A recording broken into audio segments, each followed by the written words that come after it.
Assalamualaikum warahmatullahi wabarakatuh. Saya Nunabilah binti Azman merupakan salah seorang peserta bagi program ILAC 2023. Di sini saya akan membentangkan kajian yang telah saya jalankan yang bertajuk Strategi Domestication dan Foreignisation bagi menterjemahkan elemen budaya ekologi dalam 1001 Malam ke dalam bahasa Melayu. Antara topik-topik kajian yang akan saya bentangkan pada hari ini ialah yang pertama, pengenalan tentang kajian, kemudian tentang permasalahan kajian disusuli dengan objektif kajian, metodologi kajian, prosedur kajian, dapatan kajian dan akhir sekali ialah kesimpulan.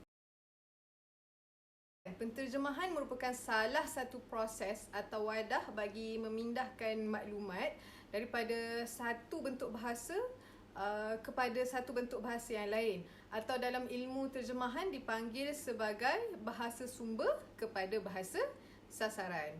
Tapi proses penterjemahan ni bukan hanya melibatkan dua bahasa berbeza sahaja. Ada banyak perkara yang perlu dititik beratkan dalam proses penterjemahan ni. Terutamanya penterjemahan yang melibatkan budaya ataupun unsur-unsur budaya. Ini kerana ia akan melibatkan proses merentasi dua sempadan budaya yang dicirikan dengan aspek-aspek yang khusus. Seperti mana yang kita semua tahu, setiap rumpun bahasa tu mempunyai budaya yang berbeza-beza. Justeru, kajian ini memfokuskan pada terjemahan unsur budaya di antara dua bahasa, iaitu bahasa Arab dan juga bahasa Melayu. Seterusnya beralih pada permasalahan kajian. Berdasarkan pemerhatian pengkaji, penterjemahan unsur budaya ni kebiasaannya ataupun kebanyakannya berlaku ketika menterjemahkan karya-karya sastera. Jadi, penterjemahan karya sastera ni bukanlah satu proses yang mudah seperti mana yang difikirkan. Bahkan ianya lebih sukar dan rumit kerana ia melibatkan dua jurang budaya yang berbeza, yang mana ianya terdapat pada budaya itu sahaja. Justeru, penterjemah itu sendiri perlu mempunyai pengetahuan yang tinggi ataupun yang lebih tentang budaya bagi bahasa sumber. Oleh sebab itulah kita akan dapati banyak kajian terjemahan budaya yang dijalankan oleh pengkaji-pengkaji. Terutamanya kajian untuk mengetahui ketepatan dan juga kesepadanan makna dalam memindahkan satu budaya kepada satu budaya yang lain. Akan tetapi, kajian tentang aspek penterjemahan elemen budaya, terutamanya elemen ekologi dalam budaya Arab, kurang mendapat perhatian pengkaji. Terutamanya dalam penterjemahan Arab ke bahasa Melayu, bahasa Arab ke bahasa Melayu. Justeru, kajian ni memfokuskan penterjemahan elemen budaya ekologi yang diperkenalkan oleh Hassan Wazalah. Di samping itu, mengupas strategi terjemahan yang digunakan oleh penterjemah dalam memindahkan makna unsur budaya ekologi dalam bahasa Arab kepada bahasa Melayu dengan mengaplikasikan strategi terjemahan domestication, iaitu penterjemahan berunsur tempatan, dan foreignisation, iaitu penterjemahan berunsur asing yang dikembangkan oleh Venuti pada tahun 1965.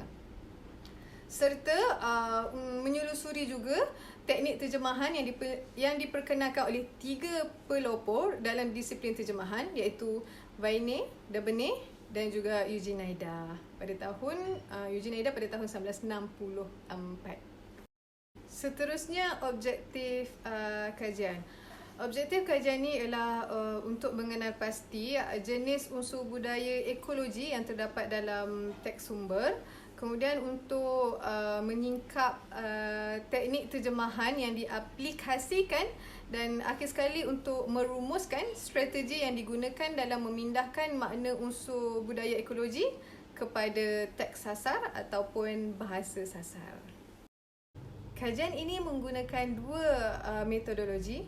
Yang pertama, kaedah kualitatif, dan yang kedua, kaedah checklist analisis. Untuk kaedah kualitatif ni, pengkaji menggunakan dua data. Yang pertama, data primer, dan yang kedua, data sekunder.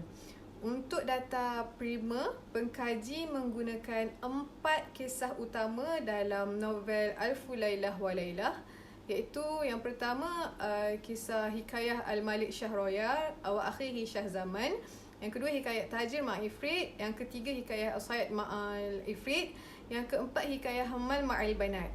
Manakala data sekunder pula ialah terjemahan bagi 4 kisah tadi yang terdapat dalam e-book 1001 Malam terbitan Wais Mobile Apps. Untuk checklist analisis, kaedah ini untuk semak semula senarai analisis yang telah diperkenalkan oleh pelopor terjemahan, terutamanya senarai unsur budaya dan teknik yang digunakan dalam penterjemahan unsur budaya ekologi. Untuk kajian ni, pengkaji telah menggunakan beberapa prosedur. Pertamanya, keluarkan semua unsur budaya ekologi yang terdapat dalam teks sumber dan teks asal, iaitu 4 kisah utama yang terdapat dalam novel Alfu Lailah wa Lailah dan terjemahan bahasa Melayunya 1001 Malam, seperti mana yang dinyatakan sebentar tadi. Kemudian kesemua unsur tersebut, unsur budaya tersebut diklasifikasikan mengikut jenis ekologi pengkategorian Hasan Ghazala. Yang keduanya, setelah mengklasifikasikan data unsur budaya ekologi yang didapati, pengkaji beralih pula untuk mengenal pasti teknik yang digunakan oleh penterjemah berdasarkan konsep yang diperkenalkan oleh Vaine dan Dabernet pada tahun 1965, dan begitu juga Eugene Nida pada tahun 1964. Akhir sekali, mula mengklasifikasikan setiap unsur budaya ekologi yang telah diterjemahkan ke dalam bahasa Melayu berdasarkan strategi domestication dan juga foreignization oleh pelopor Venuti pada tahun 1995. Seterusnya, beralih kepada dapatan kajian. Dapatan pertama ialah melalui kajian ini, pengkaji dapati unsur-unsur budaya ekologi yang terdapat dalam 4 kisah utama daripada novel Alfu Lailah wa Lailah dan 1001 Malam ini terdiri daripada 5 elemen. 3 daripadanya terdapat dalam pengkelasan atau pengkategorian budaya Hasan Ghazala, iaitu haiwan, tumbuh-tumbuhan dan topografi, sebagaimana yang telah dilampirkan dalam jadual. Dan 2 lagi elemen tidak dinyatakan dalam pengkategorian Hasan Ghazala, iaitu laut dan juga cakrawala. Manakala dapatan yang kedua, hasil kajian menunjukkan yang penterjemah telah menggunakan 2 kategori pendekatan dalam memindahkan makna budaya ekologi. Yang pertama menggunakan satu teknik, dan yang keduanya menggunakan 2 teknik berbeza untuk satu budaya. Okay, sebagai contoh, perkataan karbon di sini menggunakan satu teknik sahaja, iaitu teknik adaptasi. Memandangkan masyarakat Melayu ni terdiri daripada orang Islam, jadi penterjemah telah menterjemahkan perkataan kalbun yang bermakna anjing pada asalnya dengan terjemahan kucing sebagai binatang peliharaan. Dan perkataan syajarah pula, penterjemah menggunakan 2 teknik, iaitu teknik pertama ialah teknik literal, iaitu bermakna pokok.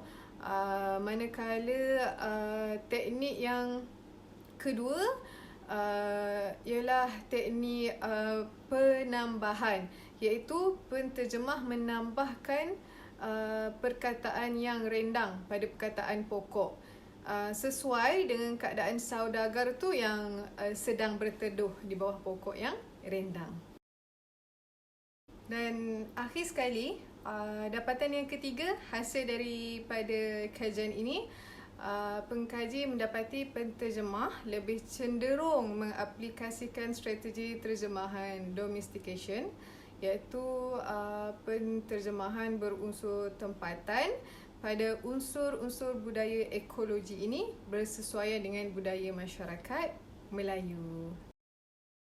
Kesimpulannya, hasil daripada pengkajian ini, pengkaji dapati untuk menghasilkan terjemahan yang baik dan menepati konteks, penterjemah lebih cenderung menggunakan strategi domestication dalam menterjemahkan unsur budaya ekologi kepada bahasa sasaran, dan juga menggunakan dua pendekatan dalam memindahkan elemen budaya ekologi kepada bahasa sasaran yang terdapat dalam 4 kisah utama pada novel 1001 Malam ataupun Alfu Lailah wa Lailah. Dengan ini berakhirlah sesi pembentangan saya. Saya ingin mengucapkan ribuan terima kasih dan Assalamualaikum.